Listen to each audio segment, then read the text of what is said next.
Cześć, z tej strony Mieszko Służewski. Możecie mówić na mnie Manfredi. Zapraszam na Brodate Dźwięki. Mamy w zasadzie piękną poniedziałkową noc. I dzisiaj chciałbym poruszyć temat trochę bardziej teoretyczny, czyli co i jak ćwiczyć. Ponieważ wiadomo, że żeby dobrze grać na instrumencie trzeba ćwiczyć, trzeba dużo ćwiczyć i zawsze będę to powtarzał, trzeba ćwiczyć i jeszcze raz ćwiczyć. Ale ważne jest to, żebyśmy ćwiczyli efektywnie, bo godzina efektywnego ćwiczenia da nam dużo więcej niż cały dzień nieefektywnego ćwiczenia. Dlatego dzisiaj poruszymy temat, jak ćwiczyć na harmonijce i co ćwiczyć. Zapraszam. Zacznijmy od tego, co w ogóle składa się na dobre granie. Co się składa na to, że ktoś jest dobrym muzykiem, co się składa na dobre solo harmonijki i tak dalej, i tak dalej. Jest tutaj kilka elementów składowych. Pierwszy to jest brzmienie, czyli to, jak nam ta harmonika brzmi. Bo choćbyśmy grali super dźwięki i tak dalej, to jak to będzie kiepsko brzmiało, to niestety straci to na wartości. Druga rzecz to jest timing, czyli granie dźwięków w odpowiednim miejscu w czasie. Bo możemy grać super dźwięki, ale możemy grać je nierówno. Możemy nie umieć zagrać ich równo, bo możemy je zagrać celowo nierówno i wszystko będzie ok, ale musimy umieć zagrać te dźwięki równo, bo jeśli będziemy grali nierówno, to też nie będzie to bardzo, bardzo dobre solo. I trzecia sprawa, równie ważna, to jakie dźwięki gramy. Bo możemy grać super brzmieniem, super równo, ale grać niewłaściwe dźwięki i to też nie będzie nam brzmiało tak, jakbyśmy chcieli. I już taka czwarta rzecz, co w momencie, kiedy już mamy fajne brzmienie, gramy równo, gramy dobre dźwięki, a dalej nam to nie działa. Tutaj dochodzi ta czwarta rzecz, czyli umiejętność frazowania, umiejętność budowania takiej całościowej wypowiedzi muzycznej, umiejętność budowania napięcia, budowania improwizacji, która jest tą czwartą składową. Więc podsumowując, mamy brzmienie, mamy timing, czyli granie dźwięków w odpowiednim czasie, mamy dobór odpowiednich dźwięków, no i mamy frazowanie. I w zasadzie na tych czterech elementach powinniśmy się skupić, grając, ćwicząc i jeszcze raz ćwicząc i grając. Teraz przejdźmy do konkretów. Jak wyćwiczyć brzmienie?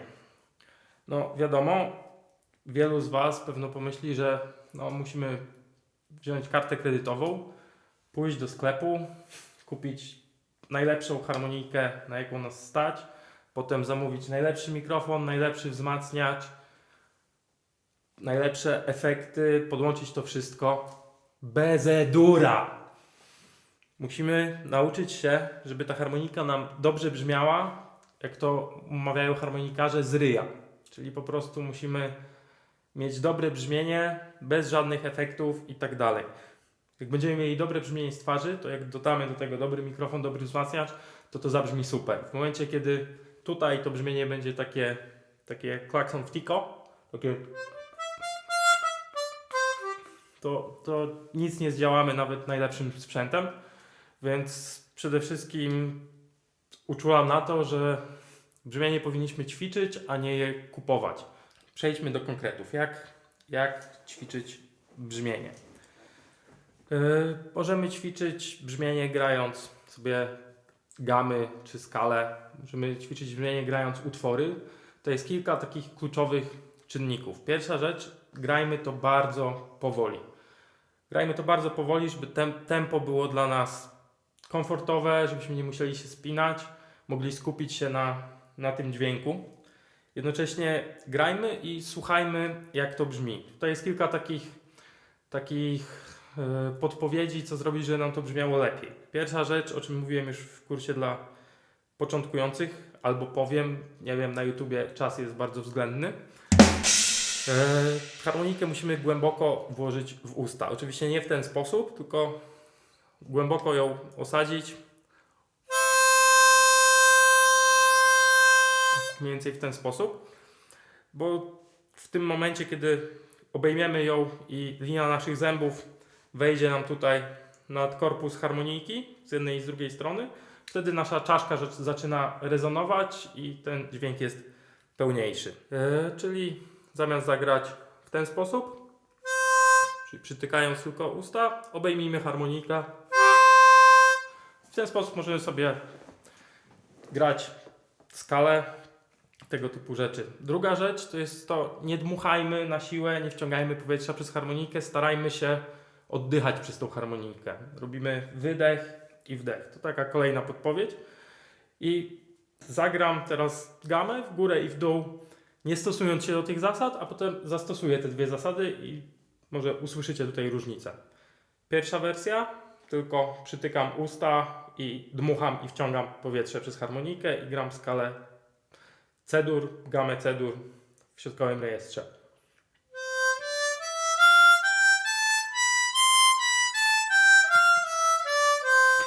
A teraz włożę ją głębiej i zagram to powoli, takim płynnym dźwiękiem, oddychając w zasadzie przez harmonijkę.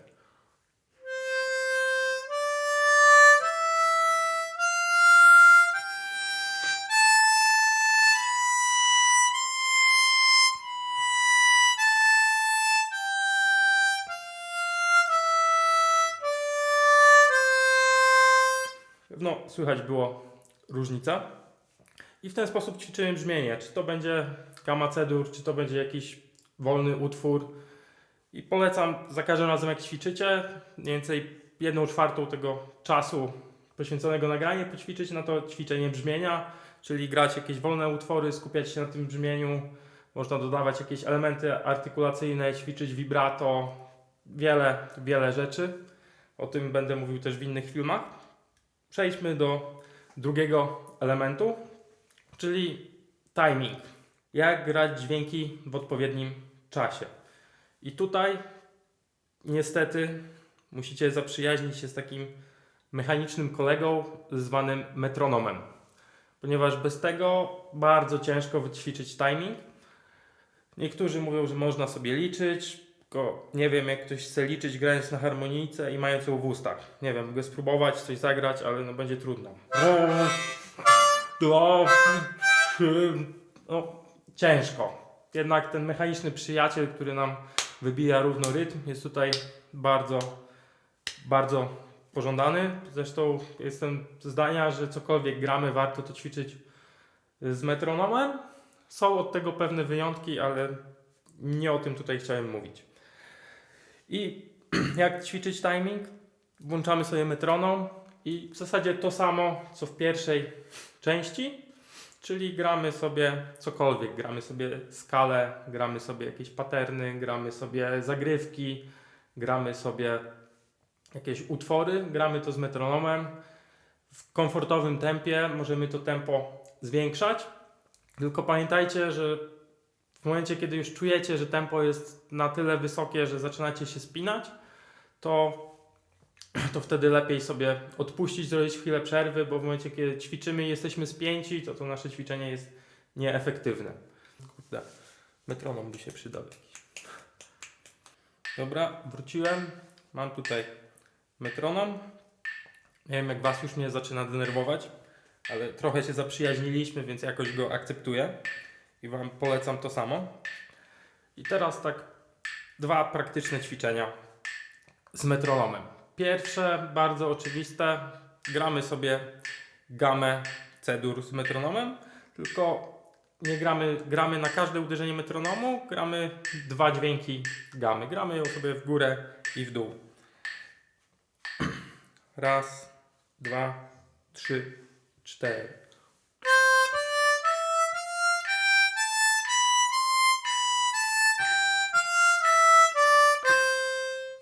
Jak Wam wyszło za pierwszym razem, to z timingiem jest dość dobrze u Was.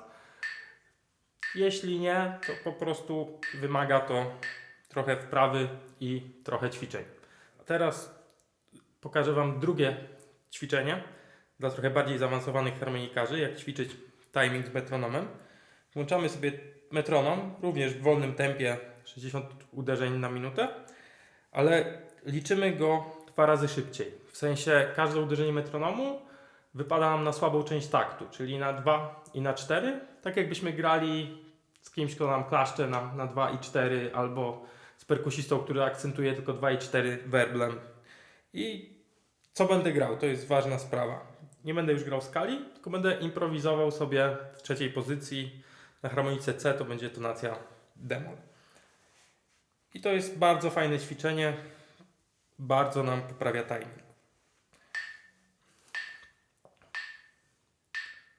2, 3, 4, raz, 2, 3, 4, raz, 2, 3, 4, raz, 2, 3, 4.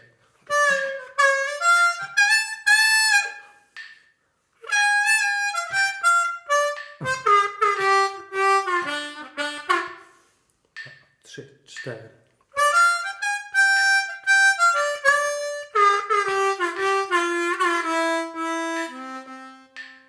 Cztery, raz, dwa, trzy, cztery.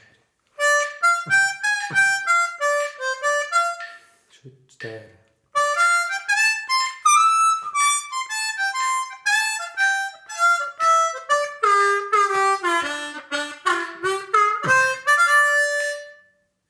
Raz, dwa, trzy, cztery. I polecam to ćwiczenie włączyć do swojego repertuaru ćwiczeń, codziennego oczywiście. I mamy już dwie pierwsze rzeczy załatwione, czyli brzmienie i timing. Trzecia sprawa, czyli wiemy już jak ćwiczyć brzmienie, mamy przykłady jak możemy ćwiczyć timing. Teraz jak ćwiczyć dobór odpowiednich dźwięków do tego co gramy w kontekście utworu, w kontekście harmonii i tak dalej. Tutaj to jest bardzo dużo metod. Od pierwszej rzeczy, czyli znajomości skal, nie wiem, skali C-dur, skal pentatonicznych i tak dalej, i do tego wiedzy, kiedy jaką skalę możemy zastosować. Ale to jest taka wiedza teoretyczna. Jak tą wiedzę przekuć na praktykę? Tutaj najlepiej, jak sobie włączymy jakiś podkład, powiedzmy, dajmy na to, zostajemy przy trzeciej pozycji w tonacji d-moll i wiemy, że mając akord d-moll pasuje nam pentatonika D i możemy sobie improwizować grając tą pentatonikę D. Możemy do podkładu grać sobie tę pentatonikę w górę i w dół i w różnych wariantach. Możemy sobie do tonacji d-moll pasuje również nam skala dorycka, czy jest to skala modalna skali C-dur. To dla trochę bardziej zaawansowanych. Jak ktoś nie wie, o czym mówię, to niedługo powinien pojawić się film, w którym trochę więcej mówię na temat skal, na temat pozycji i tak dalej. Ale bardziej zaawansowani może coś z tego też załapią. I wtedy możemy sobie grać tą skalę dorycką, czyli tak naprawdę gamę C-dur od dźwięku D, również improwizować na tej skali i tak dalej. To jest jeden wariant. Improwizowanie na skalach do podkładu lub granie w ogóle skal i różnych ćwiczeń na tej skali, nie tylko do metronomu, ale też do podkładu. Druga rzecz to jest rozbudowywanie naszego słownictwa muzycznego, że tak to ujmę. Bo muzyka jest bardzo podobna do języka i możemy się tu uczyć pewnych takich słów, zwrotów, a nawet zdań. I jak tego się uczyć? Najlepsza metoda to jest robienie transkrypcji. Czyli bierzemy sobie jakąś słówkę, która nam się podoba i jednocześnie jest w miarę prosta na początek i próbujemy fragment po fragmencie słuchać i powtarzać, uczyć się na pamięć, zapisywać. Nawet nie całe solówki, a fragmenty, które nam się podobają. Bo w ten sposób rozbudowujemy swoje słownictwo muzyczne i jednocześnie ćwiczymy słuch, uczymy się jak grać właściwe dźwięki. Tych metod jest bardzo dużo. Nauka nowych utworów też nam daje pewien obraz, właściwych dźwięków w kontekście danej. Temat jest na tyle szeroki, że będziemy go zgłębiać w innych filmach. Tutaj podałem tylko kilka przykładów. Przejdźmy do czwartego punktu, czyli już budowanie improwizacji, frazowanie, budowanie napięcia w solówkach itd.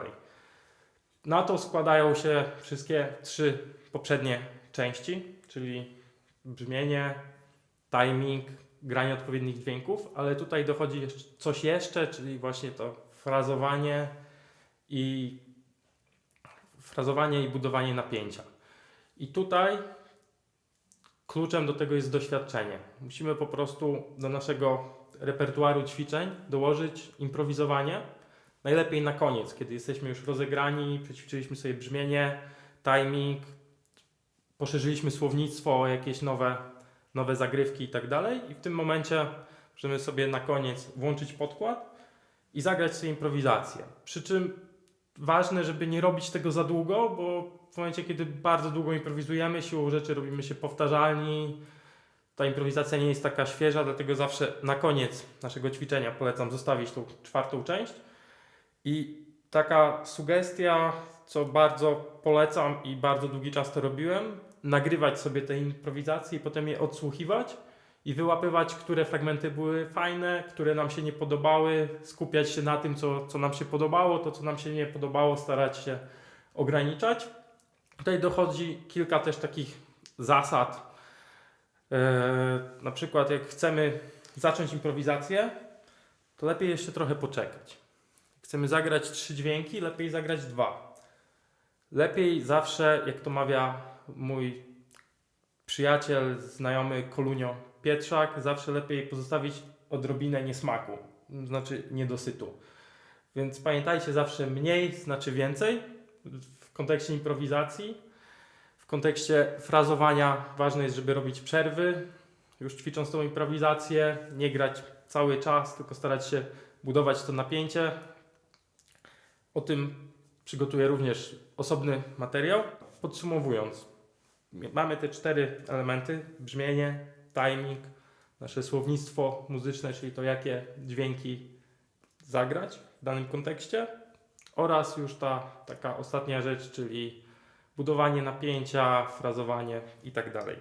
I przechodząc już praktycznie do ćwiczenia, polecam podzielić sobie tą godzinę na takie 4 fragmenty po 15 minut i przez pierwsze 15 minut ćwiczyć brzmienie, czyli rozegrać się, grać sobie jakiś utwór, który znamy, skalę, pasaże w wolnym tempie, skupiając się na tym brzmieniu, żeby nam to dobrze brzmiało. Możemy do tego dołączyć też ćwiczenia różnych technik brzmieniowych, jakieś vibrato, też w kontekście utworu, czy osobno i tak dalej. Później przejdźmy do drugiego punktu, czyli przez kolejne 15 minut poćwiczmy sobie timing, pograjmy sobie z metronomem, poimprowizujmy sobie z metronomem. Nie wiem, ilu z Was improwizuje z metronomem, bardzo polecam, bardzo rozwijające ćwiczenie. Pograjmy sobie też skalę, czy jakieś utwory z metronomem. Kolejne 15 minut poświęćmy na rozbudowę naszego słownictwa muzycznego. Nauczmy się jakichś zagrywek, czy to z tabulatur, czy ze słuchu. Zróbmy transkrypcję jakiegoś utworu, dłuższego utworu. Pewno zapytacie, jak można zrobić transkrypcję długiego utworu przez 15 minut? No, nie da się, chyba że jesteście Mozartem albo innym geniuszem muzycznym, ale możecie sobie wziąć jakiś utwór, poświęcić na to miesiąc, 2 tygodnie, 1,5 miesiąca i codziennie przez 15 minut brać fragment tego utworu i sobie robić jego transkrypcję, uczyć się. Mówiąc utworu, mam na myśli jakieś solo harmonijkowe, czy też niekoniecznie. Można robić transkrypcję solówek, trębaczy, saksofonistów, dźwięki, jak to mawiają, dźwięk jest dźwięk. Na każdym instrumencie można zagrać dźwięk. A ostatnie 15 minut to jest taka wisienka na torcie. Siądźcie sobie, pograjcie, pocieszcie się tą muzyką, włączcie sobie jakiś podkład, poimprowizujcie, nagrajcie to, odsłuchajcie, posłuchajcie, co Wam się podobało, co Wam się nie podobało. Wspomnę jeszcze, że oczywiście te 15 minut jest umowne, bo czasem możecie mieć taki dzień, że nie chce Wam się w ogóle ćwiczyć i jak sobie pomyślicie, że macie przejść przez te wszystkie 3 etapy, żeby sobie pograć, to Wam się nie będzie chciało w ogóle nic robić. Więc może lepiej wtedy po prostu olać te 3 pierwsze etapy, wziąć sobie harmonijkę i sobie pograć. Czasami macie więcej czasu, to możecie sobie to rozciągnąć i każdą z tych części zrobić przez pół godziny na przykład. Albo nie wiem, przez 25 minut.